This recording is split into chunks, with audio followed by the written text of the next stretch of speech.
I was really looking for a 69 Mustang, and I was about to give up. I mean, I've been looking for one my whole life. And the other day I was looking, and this pops up the day before yesterday, a 69 Mustang Fastback. So I kind of freak out, get a hold to the guy, and how that went down.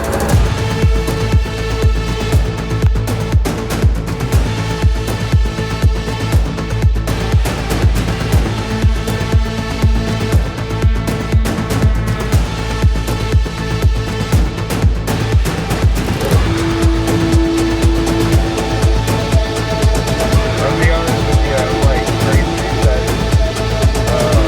It's been a long time. Probably since I was like saw my kids come out of the delivery room. You know? Like, you know that raw feeling of like, wow, this is real. That's what I have right now. Like, or if you were to be like walking through a mall or something, and James Hetfield walks up to you and asks you if you got a light, you know, you just freeze up, you know. That's what I feel like right now. I'm like, I got a 69 Mustang Fastback. Oh my goodness. I actually did it. I found one and I got it. That's what I feel like right now. I don't know if I could have found something else that would make me like this happy. But I'll be honest with you, even if I didn't find one, I've already got everything I need.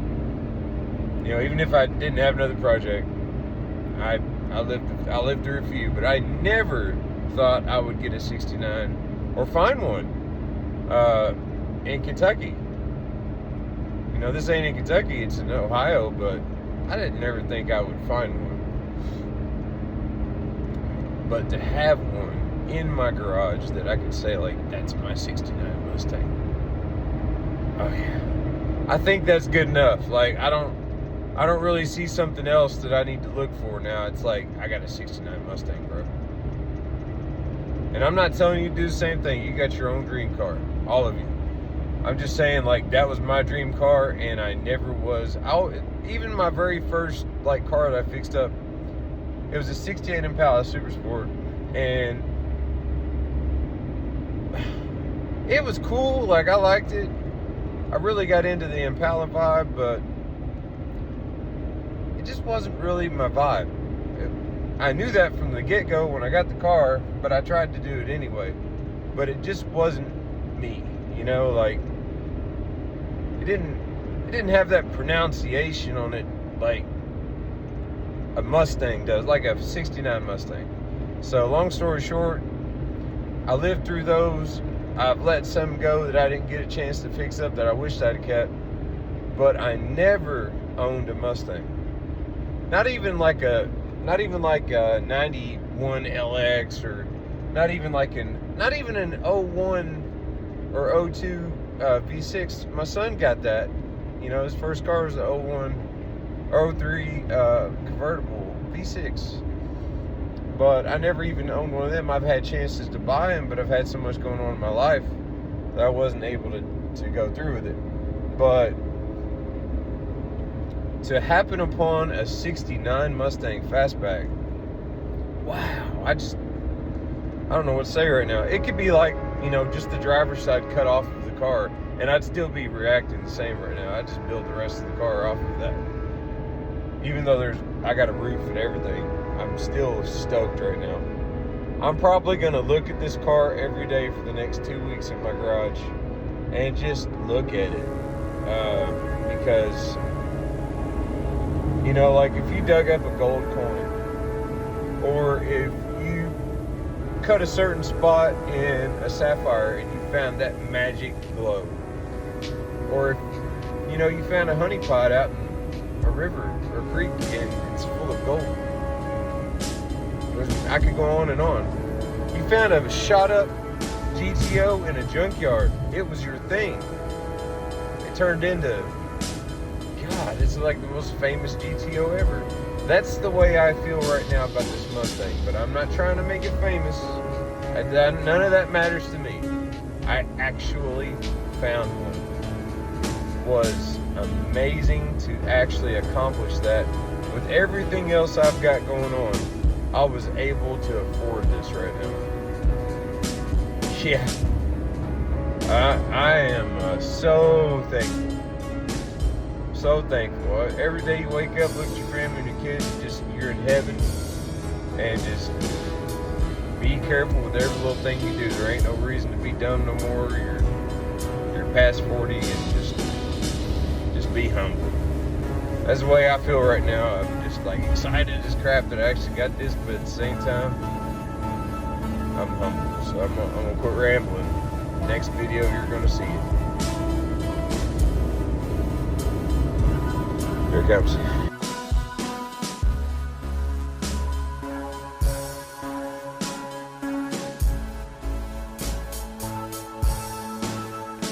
Yeah, so I would have made some video of loading it, but unfortunately a big thunderstorm came through right when I was trying to get all of that on film. It was almost a tornado, so didn't get any of it, but I do got some pictures of it loaded, so that's why there's no videos. And it was a torrential downpour, which actually helped with the car sliding on the wood, so it helped out in the long run.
For the first time since 1975, this thing right here is dry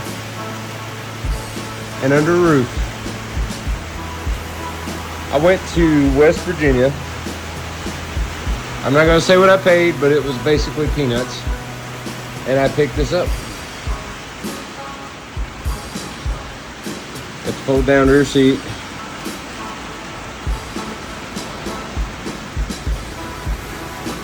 This car had, I think it was either 89 or 98,000 original miles. I'm not sure.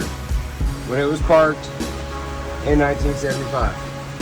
Now, as you can see, the lower cowl, the front floor pans, the upper cowl,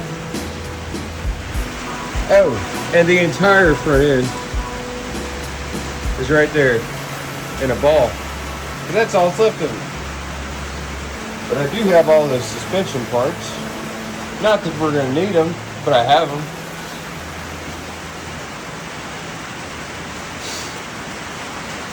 Frame rails.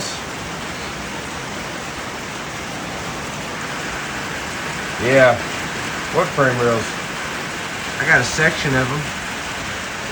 What I'm thinking about doing though, is taking my time with this and getting it back on the road. I think I can. I'm gonna be like Thomas the Little Tank, the little engine that could. I'm gonna think I can. It might be crazy. It might be a crazy thing to do to fix this. But you know what? I think I'm just the right person to do that. I think I'm just crazy enough to actually try it.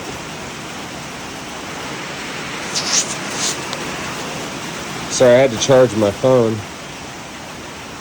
It's been raining since I pulled it from where it was sitting.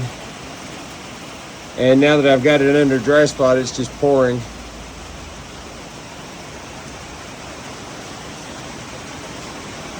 But it is what it is.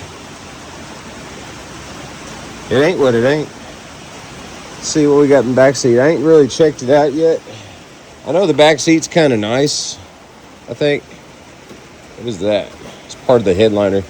Yeah, headliner decided to crap out on me on the way home. The headliner in it was nice. It was actually still up and everything. The wind, because I had to take the windows out, made the headliner just explode. Looks like there was a big nest up in it too. I'm not going to clean it out right now. I want to get it offloaded. But you can see that seat. It's just funky in here. And I don't have any floors. But the plastic and the seats. It's really hard to find stuff. The steering column. I do have the button.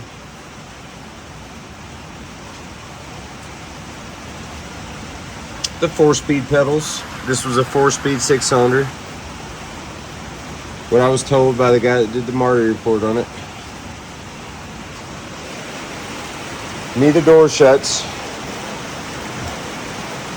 Neither door actuator. Nothing works right now.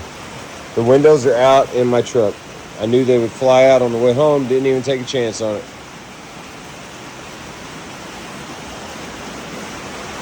Luckily, I was smart, because smart's what it's going to take to get this thing back on 4 wheels. Intelligent is what it's going to take to get this thing back to moving under its own power. And a badass is what it's going to take to get this thing back on the road.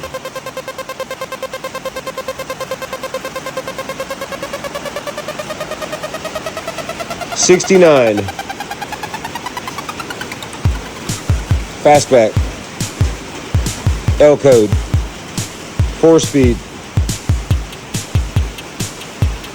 Was a parts car. The guy who owned it and transferred it in '75 bought it as a parts car, and then he died. So nothing was ever really touched on it after that. Of course, they already got the rear end. I'm not really worried about the transmission and motor anyway. I'm going Coyote. I don't think I'm going to go original. I think I'm going to update it. But what's important right now is to keep what integrity it's got left and get it off this trailer and set it right here, because this is going to be its home for a while. Right here.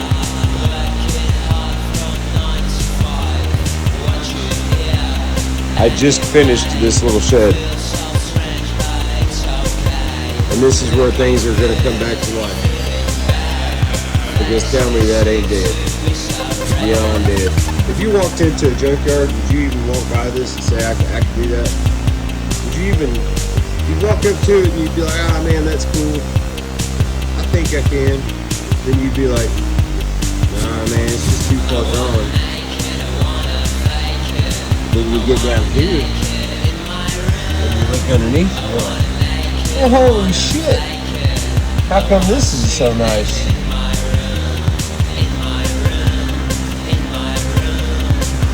And how come this is poo-poo? You got me, friend. I guess sitting since '75 with the hood off. Didn't do the shock towers, no papers. That's the remains of a shock tower.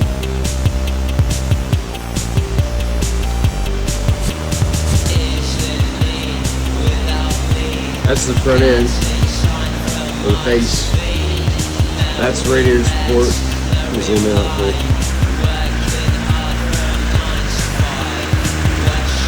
I'm going to try to save as much patina as I can. As much as I can. The guy I bought it from said it was grabber blue, but I don't think it is. I think it's winter blue, which is pretty cool. The reason I could tell is because if I come up to it and I polish on it, This is really good spot of paint, original paint there. I sit there and I just polish on it. That is light, that's winter blue metallic. Tell me it ain't. That's the factory paint. It's never been painted. It was parked in 75, still got the original stripe on it. I thought that was really cool. I'm gonna try to replicate it. It goes to right there, and it ends. I thought that was so cool. It's like a gold center stripe with a white.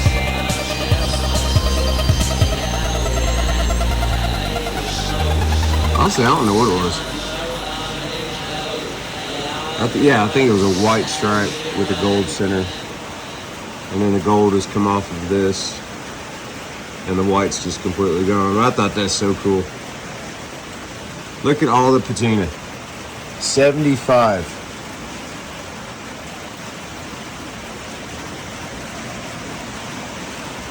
Of course, this is rough, but the torque box is fine. I'm not going to show you the other side yet because it's embarrassingly bad.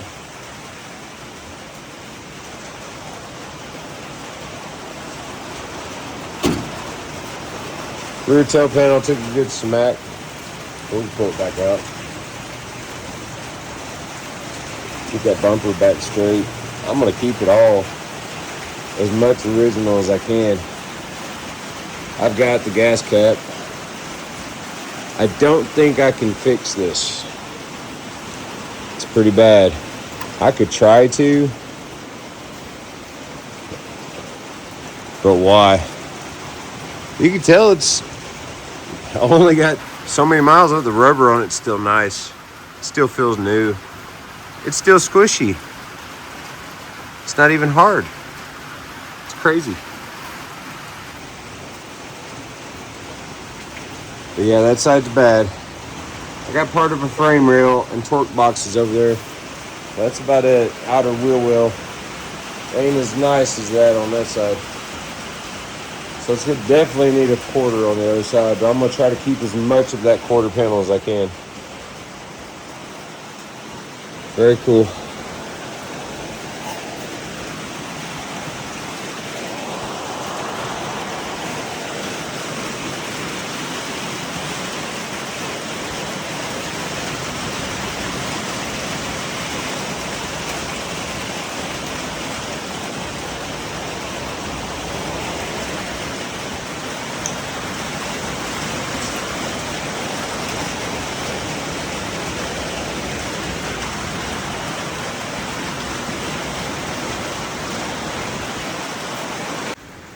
This is just a couple things I found that fell out of it. It's like a Dynamint. Remember, this is all from 1975. That is definitely a 70s hairbrush. It would have got down smaller and smaller and ended on this end. Sometimes you just break off the small end. And a 1970s lighter. How cool is that? When's the last time you seen a lighter like that? You know what that's for lighting right there, don't you? Yeah, you do. Well, I got it off. That was tons of fun. Got it off. Without hurting anything. I got it cribbed up for right now. I have got to move the butt end over though. So I get my truck parked back in there. Nice time. All I could really use was those front frame rails right around that cross member. That was about all that was left. It was stout enough. And yeah, I'm not trusting these frame rails. I used a piece of wood and jacked up on that spot right there. Actually right here. But past that I wouldn't trust it. Torque boxes included, I just wouldn't trust it. I don't have it cribbed up on the torque box. I have it cribbed up on the back seat frame support. Yeah, she rough, but I got good feelings about it. Maybe I'm crazy. We're gonna find out.